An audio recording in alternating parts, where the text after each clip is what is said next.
Class, कैसे हो आप लोग सब? This is Ajman Akhtar from the team red fight and here we will be studying geography of class 7. The chapter will be interior of the earth. As you all remember, in the previous video हमने earth surface के 3 layers के बारे में discuss किया था, that is crust, mantle and core. Okay, आज हम लोग उसका फर्दर डिस्कशन करेंगे. जैसे कि हमने देखा था अर्थ सरफेस में क्या क्या होता है. सबसे पहले हमने लेयर्स के बारे में डिस्कस किया कि अर्थ सरफेस का सबसे इंपॉर्टेंट पार्ट उसके लेयर्स है. अब हम लोग देखेंगे कि और कौन कौन से मटेरियल है जो अर्थ सरफेस में मौजूद होते हैं और अर्थ सरफेस को कंप्लीट करता है, जिसमें बहुत इंपॉर्टेंट रोल प्ले करता है rocks.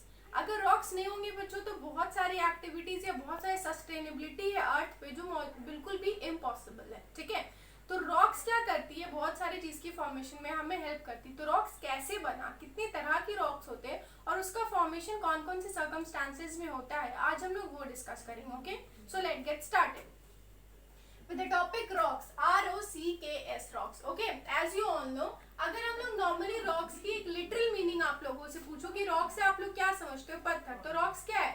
The solid sphere of earth, upper earth crust. Earth crust का बाहरी जो सॉलिड हिस्सा है उसको हम लोग रॉक्स के नाम से जानते हैं, राइट? ये अर्थ का जो बाहरी हिस्सा है जिसको हम लोग अर्थ क्रस्ट कहते थे, very first upper layer of the earth, वो तो सॉलिड ही होता है ना. वो मलमल का तो होता नहीं, गैस का होता नहीं, लिक्विड का होता नहीं, किसके अंदर कुछ भी इस तरह से घुस जाए, वो सॉलिड होता है, रॉक्स होता है. सो दैट इज व्हाई ये हो गया नॉर्मल सा लिटरल डेफिनेशन. बट अगर हम लोग बुकिश लैंग्वेज पे आए as compare to the books के हिसाब से रॉक्स क्या है? Rocks are the naturally formed aggregated of mineral particles in the solid state. Rocks एक नेचुरली फॉर्म्ड सब्सटेंस है बच्चों, एक नेचुरली फॉर्म्ड या हम कह सकते हैं मटेरियल है. किस तरह से नेचुरली? क्योंकि ऑलरेडी नेचर में प्रेजेंट होता है. वी डिडंट मैन्युफैक्चर रॉक्स, हम रॉक्स बनाते नहीं, इन्वेंट नहीं करते, किसी एक्सपेरिमेंट के द्वारा, किसी भी तरह की केमिकल कॉम्पोजिशन के द्वारा रॉक्स नहीं बनाया जाता है. रॉक्स ऑलरेडी नेचर में मौजूद होता है. That form aggregated. एग्रीगेटेड का मतलब यहाँ पे बच्चों होता है कलेक्शन. ठीक है, कलेक्शन या आप कलेक्टिव कह सकते हो. ठीक है, कलेक्शन ऑफ मिनरल पार्टिकल्स जिसके अंदर क्या फॉर्म होता है? एक से ज्यादा तरह के mineral particles in the solid state. किस स्टेट में? सॉलिड स्टेट में. क्यों सॉलिड स्टेट में होता है?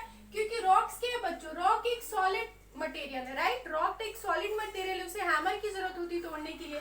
तो उसके अंदर जो पार्टिकल्स मौजूद है, कलेक्शन ऑफ पार्टिकल्स मतलब एक से ज्यादा फॉर्म ऑफ पार्टिकल्स जो मौजूद है वो ऑब्वियसली सॉलिड स्टेट में होंगे, लिक्विड या गैसियस स्टेट में नहीं होंगे. क्यों नहीं होंगे? क्योंकि we are talking about rocks, हम रॉक्स के बारे में बात करें तो उसके अंदर मौजूद सारी चीजें सॉलिड स्टेट में ही मौजूद होगी. तो कलेक्शन ऑफ मिनरल्स मतलब एक से ज्यादा टाइप्स ऑफ मिनरल रॉक्स के अंदर ऑलरेडी मौजूद होते हैं. और रॉक्स का जो कॉम्पोजिशन है ना बच्चों, रॉक्स किस तरह का है, किस तरह से टूटेगा, ये डिपेंड करता है कि उसका केमिकल कॉम्पोजिशन कहता है, मतलब उसके अंदर जो मिनरल्स है ना वो किस तरह के या कितने तरह के मिनरल्स है. So minerals they may be hard और सॉफ्ट. रॉक्स का जो कैरेक्टरिस्टिक्स, जो उसका फीचर है वो कैसा हो सकता है? या वो बहुत सख्त हो सकता है, हार्ड, या बहुत सॉफ्ट, बहुत नरम हो सकता है. दोनों में से कोई भी स्टेट हो सकता है. ऐसा नहीं कि मैम आप रॉक के बारे में बात करें तो बहुत ज्यादा हार्ड और स्टिफ होगा कि उसे मार के ही तोड़ा जाए, नहीं, ये जरूरी नहीं है बच्चों.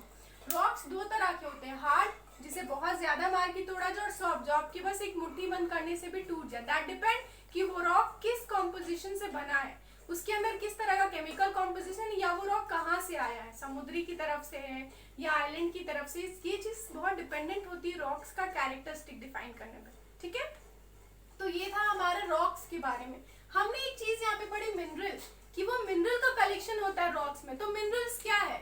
Mineral is a natural occurring inorganic substance which generally had a definite chemical composition.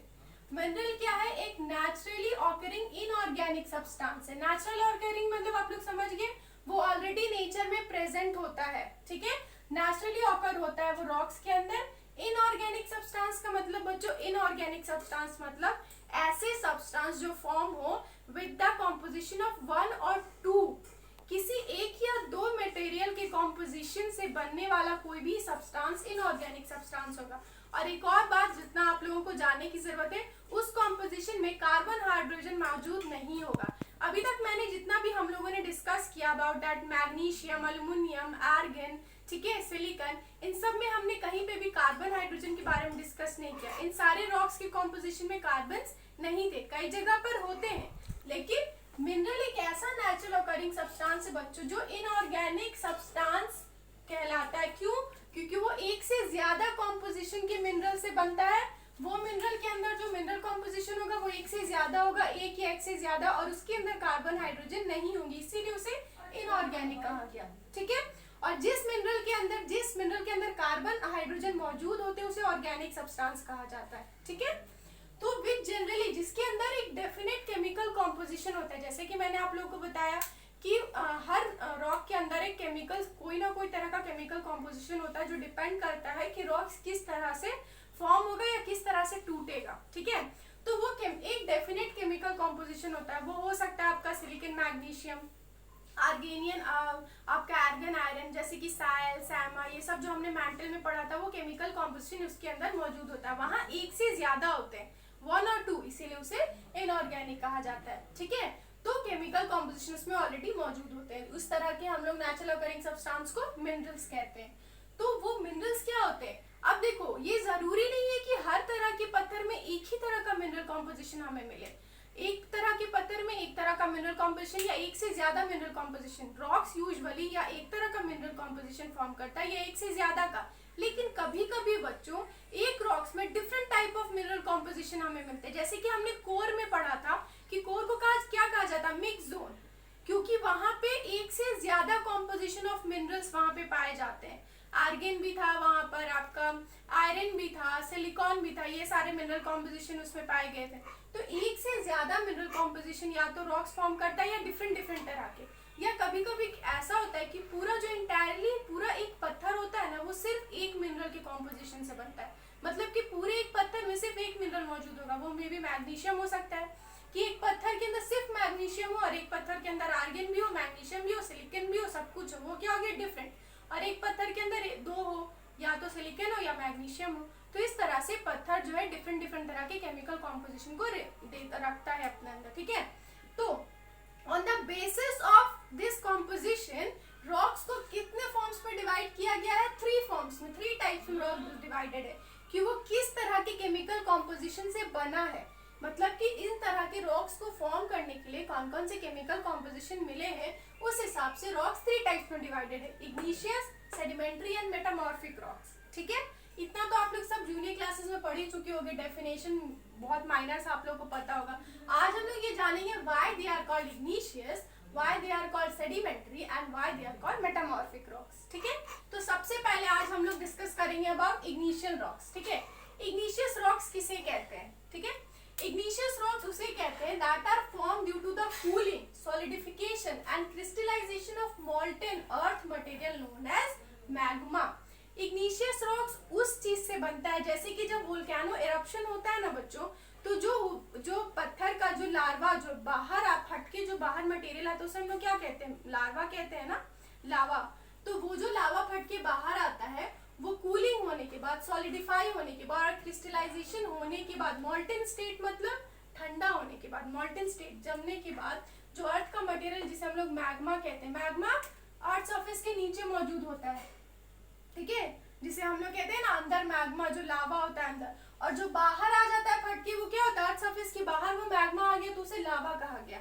ठीक है, जो मलबा अर्थ के अंदर होता है ना, दैट मटेरियल उसे मलबा हम लोग कहते हैं। जो मलबा अर्थ सरफेस के वोल्केनो इरप्शन के वक्त जो अंदर होता है उसे मैग्मा कहते हैं, लेकिन जब वो फट के बाहर आ जाए तो उसे हम लोग लावा कहते हैं। ठीक है, और इसी तरह से ये इग्निशियस रॉक फॉर्म, वो जो लावा फट के बाहर आया वो क्या हुआ, फिर वो ठंडा हुआ, उसके बाद उसे सॉलिडिफाई किया गया, उसे क्रिस्टलाइन किया गया। कौन से स्टेट, पहले वो मोल्टन स्टेट ऑफ मैग्मा था, मतलब पहले वो पिघलता हुआ मैग्मा था ना अर्थ सरफेस के अंदर, जब वो फट के आया, ठंडा हो गया, सॉलिडिफाई हो गया, क्रिस्टलाइन हो गया, तब वो लावा के बाद फिर इग्निशियस रॉक बना।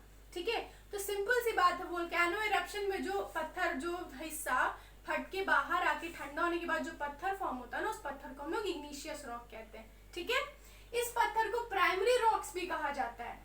क्यों प्राइमरी रॉक्स कहा जाता है, क्योंकि ऐसा मानना है कि ये रॉक्स जो ओरिजिनेट हुआ, मतलब जहां से ये आया है ना, दैट फर्स्टली ओरिजिनेट जब अर्थ सरफेस का जो बाहर का जो हिस्सा है ना, जब अर्थ सरफेस का ये जो अपर लेयर है ना, अपर लेयर जो फॉर्मेशन हो रहा था ना, तब जो है इग्निशियस रॉक वहां से ओरिजिनेट हुआ था, वहां से निकाला गया था, इसीलिए इसे प्राइमरी रॉक्स कहा जाता है। सबसे पहला पत्थर इसे कहा जाता है, क्योंकि जब फॉर्मेशन हो रहा था अर्थ सरफेस का सबसे बाहर का हिस्सा क्रस्ट का, तब उस हिस्से वजह से इग्निशियस रॉक फॉर्म हुआ था। ओके, और इस बेसिस पे इग्निशियस रॉक्स 2 टाइप्स में डिवाइडेड है, क्योंकि जो अंदर है उसे मैग्मा कहा गया और जो बाहर आ गया उसे लावा कहा गया। तो इस बेसिस पे हमने इग्निशियस रॉक्स को 2 पार्ट्स में डिवाइड किया। पहला है इंस्ट्रक्टिव रॉक्स, इंस्ट्रक्टिव और एक्सट्रक्टिव, इंटरनल और एक्सटर्नल। ठीक है, इतना आप लोग जान लेना। इंस्ट्रक्टिव रॉक्स इसको आप लोग इंटरनल जान लो, ठीक है, और एक्सट्रक्टिव रॉक इसको एक्सटर्नल जान लो। ओके, अंदर की तरफ बाहर की तरफ, तो इससे आप लोग को समझना आसान हो जाएगा। When the rising magma during a volcano activity does not reach the earth's surface and is cooled and solidified below the earth's surface of the earth, resultant rock is instructive rocks. बहुत लंबा था, नहीं समझ आया, short form में समझाती हूँ। जब ये मैग्मा जो इग्निशियस रॉक है वो किससे फॉर्म हुआ है? ये गर्म मैग्मा से फॉर्म हुआ है। जब ये मैग्मा ऊपर राइज होता है वोल्केनो इरप्शन में, जब ऊपर आता है ना, जब वोल्केनो एक्टिविटी होती है बच्चों, जब वोल्केनो फटता है तो जो मैग्मा जो नीचे था, वो जो ऊपर आने की जो एक्टिविटी होती है, ऊपर आते आते जो मैग्मा अर्थ सरफेस ऊपर तक नहीं आ पाता है, नीचे ही दबा रह जाता है और नीचे ही वो कूल होके सॉलिडिफाई हो जाता है बिलो द अर्थ सरफेस। मतलब अर्थ सरफेस के नीचे ही, वो ऊपर नहीं आ पाता, फट के लावा नहीं बन पाता है। वैसे पत्थर जो कि वोल्केनो की एक्टिविटी में मैग्मा के फॉर्म में ऊपर आते तो है लेकिन बाहर नहीं आते, वो बीचों बीच में ही रह जाते, फिर वहीं वो ठंडे होते हैं, वहीं वो सॉलिडिफाई होते हैं। उस तरह के रॉक्स को हम लोग इंस्ट्रक्टिव रॉक्स कहते हैं। अब समझ में आया, वो अंदर ही फॉर्म हुए। Instructive, internal. अब बच्चों, अगर कोई भी चीज गर्म है और वो अंदर फॉर्म हो रही है, इसका मतलब उसे बहुत हाई टेम्परेचर मिल रहा है। क्योंकि उसे बहुत हाई टेम्परेचर मिल रहा है, उसे ठंडा होने में टाइम लगेगा, और जब वो ठंडा होगा तो किस तरह की डेवलपमेंट आ जाएगी उसके अंदर? उसके अंदर थोड़े दाने दाने रहेंगे, मतलब पत्थर के छोटे छोटे टुकड़े रहेंगे, वो पूरी तरह फाइन नहीं हो पाएगा, है ना। तो इसे ठंडा होने में बहुत टाइम लगता है। ये स्लोली धीरे धीरे, क्योंकि ये अर्थ सरफेस के अंदर है, गर्म सतह के अंदर है, इसे ठंडे होने में टाइम लगेगा। ठीक है, और ये धीरे धीरे ठंडा होता है और उसके बाद फिर इसमें किस तरह की डेवलपमेंट होती है? ये बहुत लार्ज ग्रेन्स फॉर्म करता है, मतलब इस पत्थर में ज्यादा छोटे छोटे पत्थर के दाने होंगे। और इसका सबसे बड़ा एग्जांपल है ग्रेनाइट। ग्रेनाइट क्यों?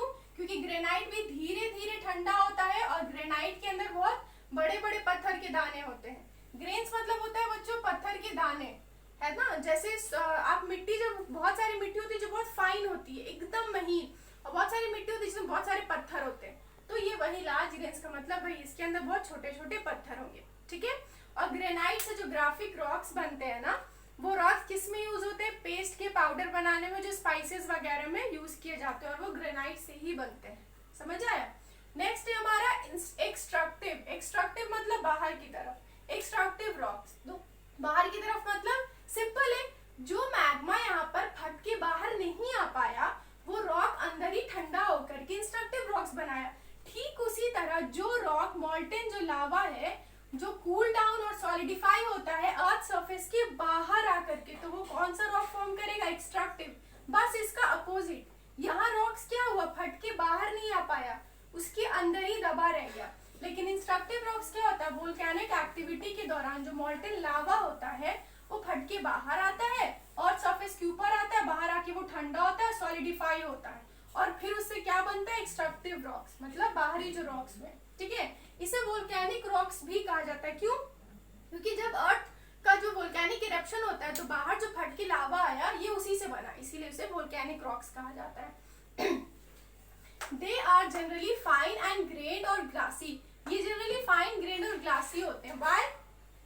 क्योंकि ये जब फट के बाहर आए ना बच्चों, तो इन्हें बहुत लो टेम्परेचर मिला। फट के बाहर आए तो एटमॉस्फेरिक प्रेशर जो था, एटमॉस्फेरिक की हवा और जो टेम्परेचर है, दोनों मिलके उन्होंने लो टेम्परेचर फॉर्म किया। बहुत कम टेम्परेचर, ये अंदर थे तो इन्हें हाई टेम्परेचर मिला, यहाँ इन्हें लो टेम्परेचर मिल रहा है। ठीक है, लो टेम्परेचर मिल रहा है तो इसके बाद इन्हें डेवलप्ड होने का, ठंडा होने का, और ये जल्दी ठंडे हो जाएंगे as compare to intrusive rocks. बाहर है, हवा भी मिल रही है इन्हें, कम टेम्परेचर भी है इनके पास, तो ये जल्दी ठंडे हो जाएंगे और इन्हें मौका नहीं मिलेगा कि ये बड़े बड़े पत्थर में फॉर्म हुई है। जो पिघले हुए हैं उसी तरह से रहेंगे, बिल्कुल फाइन रॉक्स में रहेंगे। क्योंकि ये बहुत जल्दी ठंडे हो जाते हैं और लो टेम्परेचर में रहते हैं, इसीलिए ये रॉक्स जनरली फाइन ग्रेन्ड होते हैं और ग्लासी मतलब कि महीन होते हैं, दानेदार कम होते हैं। ये बहुत महीन रॉक्स होते हैं। ये फट के जो रॉक्स बनता है वो बहुत मिट्टी मिलती है वो बहुत महीन होती है। इसका एग्जाम्पल है बालसेटिक रॉक्स, जो बासाल्ट यहाँ पे लिखा है तो बालसेटिक रॉक्स इससे बनता है। बालसाल्ट जो है ये इसी का एग्जाम्पल, एक्सट्रैक्टिव रॉक्स का। ये फट के बाहर आता है तो वह ठंडा हो जाता है, बिल्कुल फाइन ग्रेन्स होता है। कहा जाता है जो डेक्कन प्लेट्यू है ना, that is made up of basaltic rocks. ठीक है, तो ये थी आपकी आज की रॉक्स की स्टोरी, जिसमें हमने रॉक्स का पहला जाना था इग्निशियस रॉक, और हमने ये जाना कि why it is called igneous rocks. In the next class, we will be discussing the furthermore sedimentary rocks and metamorphic rocks. Bachcho, if you have any problem related to this topic, just ask me on that comment section. I'll be there to help you out. Till then, don't forget to study hard. Be safe. Bye bye, bachcho.